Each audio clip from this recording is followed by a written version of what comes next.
Hello chess friends! This is the last lesson in the group of minor pieces and games, and if you want to see some specific content in my next video chess lessons, please place the comment below my video on YouTube. Also, don't forget to like, share and subscribe to my channel. Take a look at my previous videos, and information about that you can see in the right upper corner. In this lesson today, we will see different endgames in which bishop will play against the knight. And we will want to answer to the very important question, when is bishop better than a knight? And we will see different examples. In general, bishop is superior to the knight when the center is open and when there are pawns on both sides of the board. Also, bishop is better if knight is actually far away from the rest of his pieces or the pawns, and it may be trapped, like when knight is in the corner, or like in this example, first example, which we are going to see today. On the other side, knight is better when the position is more closed, and when we have pawns only at one side of the board, or in the positions in which bishop is restricted by its own pawns. In this position which we see on the board, white's knight is far away from its pawns, and that's why bishop is better in this position. White on the move here does not necessarily need to lose the game, but if white plays this bad move knight a5, trying to attack the bishop, black will immediately win the game by playing bishop d5. And look now how knight is completely trapped at the edge of the board.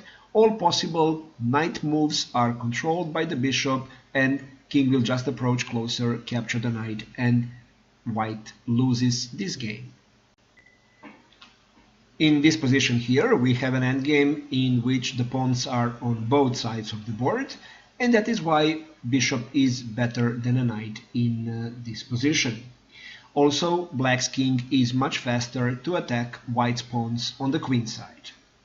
Black on the move here, of course, will play king c6, trying to approach closer to the center and also to the queen side to attack these weak pawns on the queen side.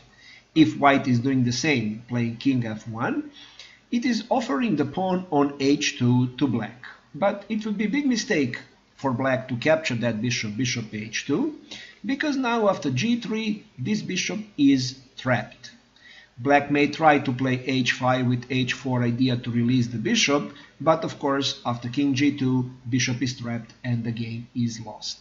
That is why it is not necessarily for black to make that kind of mistake and to lose the bishop. He will simply play king c5 and try to attack these weak pawns on the queen side.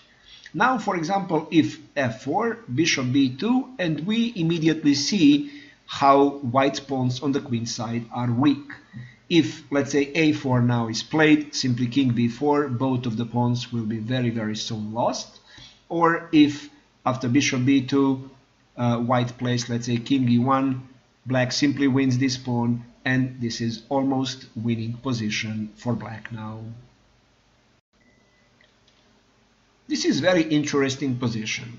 Although material is even and white has two passed pawns and there are passed pawns, actually there are pawns on both sides of the board, white is in a big trouble in this position.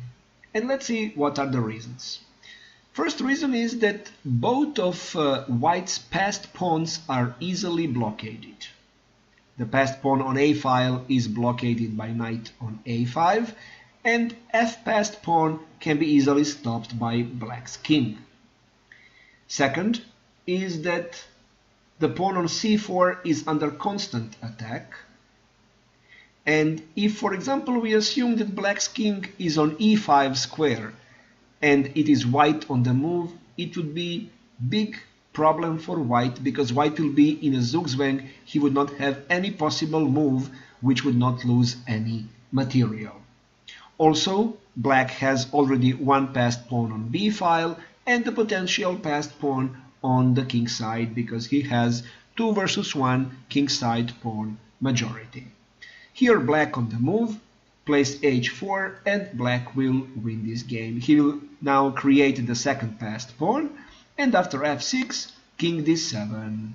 Now it would be wrong for white to play bishop g6 because after king e6 the pawn is under attack, f7 is forced move, and after king e7 now these two pawns will race to promote and white is not able to protect both. He has no chance to survive in this game and it's lost. If after king d7, for example, bishop f5, then just king e8, bishop e6, and knight b3. Still a pawn cannot advance because knight will capture it. And after, let's say, king e3, knight d4 attacking the bishop on e6. Bishop goes to d5, b3, a5, b2. The only way to stop the promotion is bishop e4, and then excellent move which instantly wins the game, h3, because after a6, knight c2 check. We offer the knight, but when bishop takes, simply h2, and it's not possible for white to stop both of promotions, and actually when h-pawn promotes, it will be at the same time controlling of a8 square, and white doesn't have a chance to counter promote. That is why in this starting position white is in a big trouble, no matter that we have even material and pawns on the both sides. That is why it is important to know that there are exceptions to the basic rules which says in which position knight is better and in which position bishop is better. This is typical example of an endgame in which we have knight versus bad bishop. Next game which we are going to see, the game from which was played in Moscow in 1949, the legendary endgame game between Yuri Avebakh and Andor Lilenthal, will have very similar position to this one. But this is an example in which we obviously see how white bishop is restricted to defend his own pawns and cannot have any active role in this game. And this is the game Yuri Avebakh, Andor Lilenthal from Moscow 1949. In this position here, black has protected passed pawn on d5, but that is not important to make correct evaluation of this position because knight is great blocker on d4 square. Black's bishop is very passive because it must defend its own pawns, and black king is also limited as it has to defend the pawn on c6. So now it is white on the move, and white plays excellent move g5, which is actually fixing black's pawn on g6 to stay on a light square. Now black has an option to push f5 or to capture the pawn on g5. In the game, black captured the pawn on g5, but if f5 happens, now white has excellent maneuver with his knight, playing knight to f3 with knight e5 idea. Bishop e8, knight e5, and this is very similar to the previous position which we have seen, in which we have knight versus bad bishop. Now black needs to stop white king reaching this central e5 square. That's why he's playing king d8, and after king f3, king e7, king d4, king e6. White will anyway play king d4, and now black is almost in a zugzwang and he can just mark time and wait. After king e7, great move, knight d3. The plan for white, of course, is to go to e5 square with his king, but black will play king e6, he is forced to play that to stop king to go to e5. And now knight b4 attacking a6 pawn. Again a5 is forced move, and knight goes back to d3.